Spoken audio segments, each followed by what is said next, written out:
البروتينات والالتهابات. السكر طالع ممكن السكري، انزيمات الكبد طالعه ربما التهاب او ضرر داخلي. الكرياتين طالع الكلى كتطلب انتباه. وهنا كيبان واحد السر مهم، الرقم ماشي مجرد رقم، الرقم هو صوت عضو داخلي كيهضر. ومن بعد كيدخل عالم اكثر دقه، عالم المناعه والهرمونات.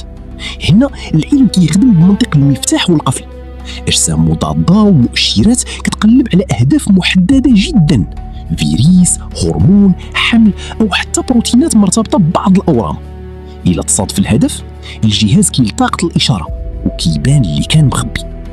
اما المجهر فهنا الطبيب ما كيبقاش غير كيحلل، كيعاين، كيشوف الخلايا بعينه، الشكل، التشوهات، السرعه، التفاصيل. حيت مرات الشكل وحده كيقدر يقول الطبيب شنو واقع قبل حتى ما تكمل باقي التحاليل.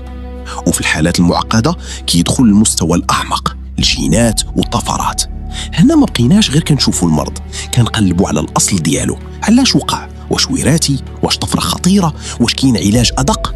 وهنا الطب الحديث كيبدا ماشي غير يشخص، بل يفهم الخطه الخفيه ديال المرض. ولكن الاهم من هادشي كامل حتى التحليل بوحدو ما كافي.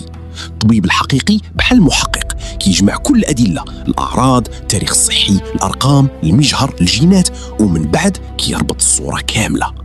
يعني من قطره دم وحده ممكن نعرفوا واش الجسم ناقصو الحديد، واش السكر خارج السيطره، واش المناعه في حرب، واش عضو كيتالم بصمت، او واش خطر كبير بدا من بعيد.